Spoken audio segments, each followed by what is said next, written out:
Hello साथियों, मैं मुबारक खान स्वागत करता हूं आपका आपके इस ऑनलाइन प्लेटफॉर्म पर। दोस्तों, आज हम डिस्कस करने वाले हैं एक बेहद इंपॉर्टेंट टॉपिक एपिथेलियम टिश्यू के बारे में। एपिथेलियम टिश्यू को बहुत ही शॉर्ट एंड स्वीट तरीके से अपन समझने वाले हैं ये क्या होता है और इसके कौन कौन से टाइप होते हैं। तो चलिए शुरू करते हैं। दोस्तों, सबसे पहले हम समझने वाले हैं कि टिश्यू क्या होता है। दोस्तों, टिश्यू जो है ये ग्रुप ऑफ सेल होता है। अगर बहुत सारी सेल को एक साथ मिला दिया जाए तो उसको अपन क्या बोलेंगे, सेल के ग्रुप को अपन टिश्यू कहते हैं। और हमारे टिश्यूज की अगर बात की जाए तो हमारी बॉडी के अंदर 4 तरह के अलग अलग टिश्यू पाए जाते हैं। कौन कौन से टिश्यू पाए जाते हैं दोस्तों? सबसे पहला होता है हमारा एपिथेलियल टिश्यू। ठीक है, एपिथेलियल टिश्यू। उसके बाद में दूसरा होता है हमारा कनेक्टिव टिश्यू। तीसरा होता है मस्क्यूलर टिश्यू। और फोर्थ नंबर का आता है हमारा नर्वस टिश्यू। ठीक है, तो इस तरह से हमारे 4 टाइप के टिश्यू होते हैं। इनमें सबसे इंपॉर्टेंट और हमारा जो हम आज डिस्कस करने वाले हैं वो क्या है दोस्तों? ये एपिथेलियल टिश्यू है, इसको हम पढ़ने वाले हैं। एपिथेलियल टिश्यू देखो दोस्तों, यहाँ पर 2 वर्ड से मिलकर बना है। एक तो होता है एपी और प्लस में दूसरा वाला वर्ड जो है वो है थीलियोमा। दूसरा वर्ड क्या है दोस्तों? थीलियोमा होता है। एपी का मतलब होता है दोस्तों अपोन और थीलियोमा का मतलब होता है दोस्तों बेसमेंट मेम्ब्रेन।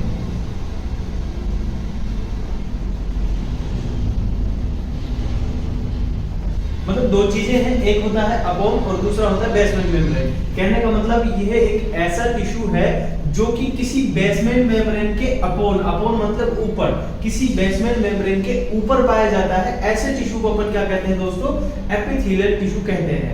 ये हमारा जो एपिथेलियल टिश्यू है ये हमारी बॉडी के सबसे अंदर वाले पार्ट्स में और हमारी बॉडी के सबसे बाहर वाले पार्ट्स में पाया जाता है। जैसे कि हमारे सबसे बाहरी स्थान पर कौन है?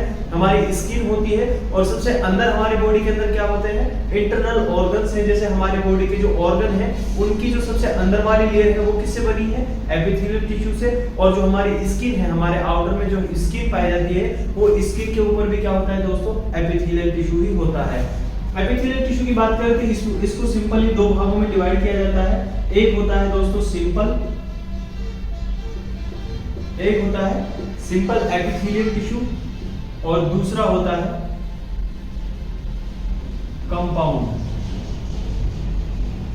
Compound epithelial tissue. तो इस तरह से हमारा 2 टाइप का एपिथेलियल टिश्यू होता है। बात करते हैं इस जो सिंपल और कंपाउंड एपिथेलियल टिश्यू है ये खुद भी 4 टाइप के होते हैं। कौन कौन से? एक होता है सिंपल और एक होता है कंपाउंड। तो सिंपल जो है इसके भी 4 टाइप है और कंपाउंड जो है इसके भी 4 टाइप है। और इन दोनों के जो टाइप है वो बिल्कुल सेम टू सेम है, इनमें कोई भी खास फर्क नहीं है। देखते हैं चलिए क्या क्या फर्क है। अगर सेम है तो फर्क क्या है, फिर 2 टाइप बनाने क्यों पड़े, वो सारी चीजें डिस्कस करने वाले हैं। तो बात करते हैं दोस्तों सिंपल एपिथेलियम जो टिश्यू है इसके 4 टाइप होते हैं। कौन कौन से? एक हो गया ये वाला, दूसरा हो गया ये वाला, तीसरा हो गया ये वाला और चौथा हो गया इधर साइड में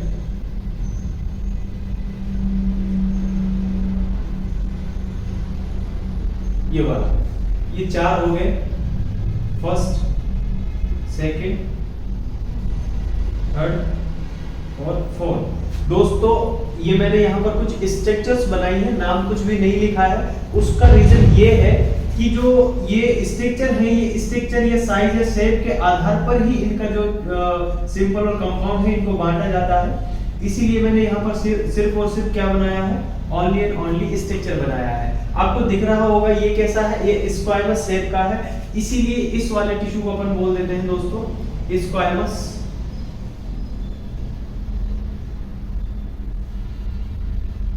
इसको बोल देते हैं अपन स्क्वायमस। ये क्यूब शेप का है, इसको इसलिए बोल देते हैं कुबोइडल।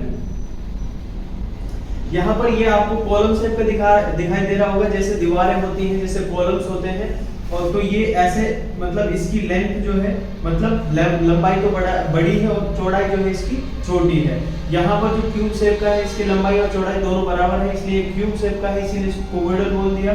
यहाँ पर इसकी लंबाई ज्यादा है और इसकी जो थिकनेस है या फिर जो विड्थ है वो क्या है, वो कम है, इसीलिए इसको ये कॉलम शेप का है, इसलिए इसको क्या बोल दिया, इसको बोल दिया कॉलम।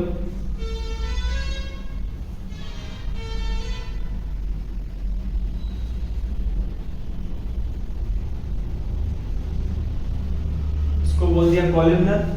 और यहाँ पर ये भी कॉलम शेप का ही है, बिल्कुल जैसे कॉलम शेप का ये है वैसा ही ये है, बस फर्क क्या है कि इसके ऊपर कुछ हेयर लाइक स्ट्रक्चर्स प्रेजेंट है। तो ये जो हेयर लाइक स्ट्रक्चर प्रेजेंट है, इन हेयर लाइक स्ट्रक्चर्स को बोलते हैं अपन सीलिया, ठीक है, इनको बोलते हैं सीलिया। और ये कॉलम शेप का है, इसीलिए इन दोनों को मिलाकर इनका नाम बनाया जाता है सीलिएटेड। ऊपर से कॉलम शेप का है तो ऊपर से कॉलम शेप का कॉलमनर उतार लेंगे अपन, तो इसका सिंपल नाम हो जाएगा सीलेटेड कॉलमनर, ठीक है। वहां पर यहाँ पर जो ये हमारा कंपाउंड, ये तो हो गए किसके टाइप, सिंपल के टाइप, कौन कौन से, स्क्वायमस, कोवोइडल, कॉलमनर और सीलेटेड कॉलमनर। वहां पर ही हमारा जो ये कंपाउंड है इसका भी सेम टू सेम वही स्ट्रक्चर होंगे इसके अंदर भी। ये दूसरा, ये तीसरा वाला टाइप हो गया, ठीक है। तो दोस्तों यहां पर ये कैसा है, बिल्कुल इसी के जैसा है, तो इसका नाम भी क्या हो गया, स्क्वायमस हो गया। ये बिल्कुल इसी के जैसा है इसलिए इसका नाम भी क्या हो गया, कोवोइडल हो गया। ये वाला इसी के जैसा है इसलिए इसका नाम क्या हो गया, इसका नाम कॉलमनर हो गया। उसके बाद में फोर्थ को छोड़ देते हैं, अभी तीन को समझते हैं। बिल्कुल इनमें और इनमें आपको बिल्कुल कोई भी फर्क नहीं दिखाई दे रहा होगा। मैं आपको समझा दूं कि ये वाला जो है ये किस में आ रहे हैं, सिंपल के अंदर, और ये वाले किसके आ रहे हैं, ये किसके अंदर है, ये है हमारे कंपाउंड के अंदर। तो दोस्तों जो ये सिंपल है इसके सामने आपको सिर्फ एक वर्ड लिखना है, सिंपल। सिंपल वाले जितने भी टाइप है उनमें क्या लिखना है, सिंपल। मतलब ये सिंपल स्क्वायमस हो गया। यहाँ पर इसके अंदर अगर अपन सिंपल लगाएंगे तो ये क्या हो जाएगा, सिंपल कोवोइडल हो जाएगा। यहाँ पर अगर सिंपल लगाएंगे तो ये क्या हो जाएगा, ये सिंपल कॉलमनर हो जाएगा। और यहाँ पर अगर सिंपल लगा दिया तो ये क्या हो जाएगा, सिंपल सीलेटेड कॉलमनर हो जाएगा। कहने का मतलब है जो सिंपल वाले चार टाइप है उनमें क्या होगा, simple squamous, simple cuboidal, simple columnar और सिंपल सीलेटेड कॉलमनर। इसके ये चार टाइप हो गए। किसके चार टाइप हो गए, एपिथेलियम वाले, एपिथेलियम के सिंपल वाले के चार टाइप हो गए, ठीक है। उसके बाद आता है कंपाउंड। कंपाउंड के भी चार टाइप होते हैं, कौन कौन से, स्क्वायमस, कोवोइडल और हमारा कॉलमनर एपिथेलियल टिश्यू, ठीक है। बात करते हैं, ये सिंपल वाले को हम हटा देते हैं एक बार। स्ट्रक्चर यहाँ पर भी सेम होगी, साइज और शेप के अकॉर्डिंग सेम ही होगी, लेकिन यहाँ पर ये कंपाउंड है। सिंपल का मतलब होता है कि यहाँ पर क्या होगी, सिर्फ एक लेयर प्रेजेंट होगी। जैसे यहाँ पर मान लेते हैं अपन टिश्यू की एक लेयर प्रेजेंट हो, सेल की एक लेयर प्रेजेंट होगी। इस तरह से यहाँ पर जो है टिश्यू की स्ट्रक्चर बनेगी। ये वाला स्ट्रक्चर सिंपल वाला है, ठीक है, सिंपल स्क्वायमस है। लेकिन जो कंपाउंड वाला है, कंपाउंड का मतलब होता है कि यहाँ पर एक से ज्यादा लेयर प्रेजेंट होंगी, ठीक है। कंपाउंड का मतलब है एक से ज्यादा लेयर प्रेजेंट होंगी, और एक से ज्यादा लेयर अगर प्रेजेंट है तो उसको अपन बोलते हैं स्ट्रेटिफाइड। तो इसके जो टाइप होंगे दोस्तों वो बनेंगे, उनके सामने, सबके सामने हमें लगाना है स्ट्रेटिफाइड। उनके सामने क्या लगाना है हमें, स्ट्रेटिफाइड। इसके चार टाइप होंगे। सबसे पहला होगा स्ट्रेटिफाइड स्क्वायमस, स्ट्रेटिफाइड स्क्वायमस हो गया। दूसरा होगा स्ट्रेटिफाइड क्यूबोइडल। तीसरा होगा स्ट्रेटिफाइड कॉलमनर। और एक फोर्थ नंबर का होता है जिसको अपन बोलते हैं दोस्तों ट्रांजिशनल। एक होता है ट्रांजिशनल। तो ये 4 टाइप के होते हैं, लेकिन जो इनका स्ट्रक्चर बनेगा, सेल की साइज और शेप तो बिल्कुल सेम रहेगी। जैसे कि सिंपल वाले में, सिंपल स्क्वायमस एपिथेलियम वाले की साइज शेप थी कुछ इस तरह की। हमने स्क्वायमस शेप का जो पढ़ा था उसमें सिंपल स्क्वायमस में सेल की वो कुछ इस तरह का टिश्यू था। लेकिन अगर यहाँ पर केवल एक ही लेयर थी, साइज शेप यही रहेगी, लेकिन यहाँ पर लेयर बढ़ जाएगी। लेयर अगर बढ़ा दी जाए तो किस तरह का टिश्यू बनेगा, कुछ इस तरह का हमें स्ट्रक्चर देखने को मिलेगा। तो ये वाला स्ट्रक्चर किसका बन गया दोस्तों, ये बन गया स्ट्रैटिफाइड स्क्वायमस एपिथेलियल टिश्यू का स्ट्रक्चर। मतलब एक से ज्यादा लेयर यहाँ पर बन गई। तो कंपाउंड अगर पढ़ रहे हैं, कंपाउंड के हम स्ट्रैटिफाइड स्क्वायमस एपिथेलियम की बात करें तो इसमें इस तरह का स्ट्रक्चर बनेगा। मतलब स्क्वायमस साइज की जो सेल है उनकी एक से ज्यादा लेयर बन गई, इसीलिए इसको बोल दिया अपन ने स्ट्रैटिफाइड स्क्वायमस एपिथेलियम टिश्यू। उसके बाद में जो हमारा ये कुबोइडल है, कुबोइडल में क्यूब लाइक स्ट्रक्चर बनेगी सेल की। ये इस तरह से हमारे सिंपल वाले की स्ट्रक्चर कुछ इस तरह से थी। ये वाले सिंपल वाले की स्ट्रक्चर है, लेकिन यहाँ पर सिर्फ सिंगल लेयर है। अगर सिंपल में बोलना है तो ये सिंगल लेयर होगी। अगर हम स्ट्रैटिफाइड की बात करें, मतलब कंपाउंड वाले की बात कर रहे हैं, तो इसमें एक से ज्यादा लेयर प्रेजेंट होंगी। तो ये कुछ इस तरह से स्ट्रक्चर अपन को दिखाई देगा। तो ये वाला किसका स्ट्रक्चर बन गया, ये वाला बन गया हमारा stratified cuboidal squamous stratified cuboidal epithelial tissue का ये वाला टाइप बन गया। ठीक है। उसके बाद में कॉलमनर में कॉलम शेप की सेल आएगी और लेयर जो है इनमें एक से ज्यादा होंगी। ठीक है, इसमें एक से ज्यादा लेयर होंगी।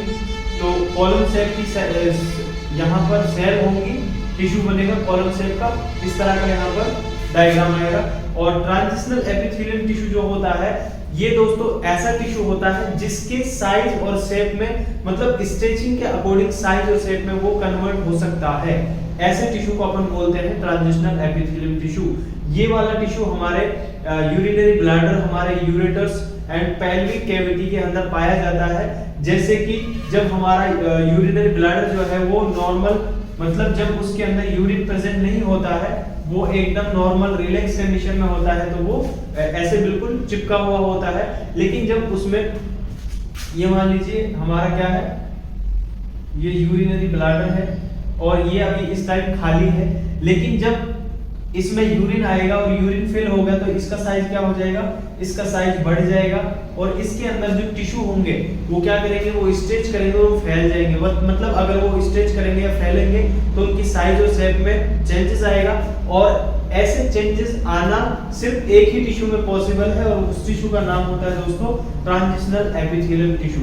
तो इस तरह से हमारे एपिथेलियल टिश्यू के हमने दो टाइप पढ़े, कौन कौन से, एक होता है सिंपल एपिथेलियल, दूसरा होता है कंपाउंड। एक हमने पढ़ा सिंपल और दूसरा हमने पढ़ा कंपाउंड। सिंपल के 4 टाइप होते हैं, कौन कौन से, simple squamous, simple cuboidal, simple columnar और सिंपल सिलेटेड कॉलमनर। वहीं पर दूसरा कंपाउंड की बात करें तो कंपाउंड के भी 4 टाइप होते हैं, कौन कौन से, एक होता है stratified squamous, stratified cuboidal, stratified columnar and transitional epithelial tissue. So दोस्तों आई होप कि आपको ये सारे टाइप्स और एपिथेलियल टिश्यू का पूरा कॉन्सेप्ट क्लियर हो गया होगा। मिलते हैं किसी ऐसे ही इंटरेस्टिंग वीडियो में, तब तक के लिए बाय बाय, थैंक यू।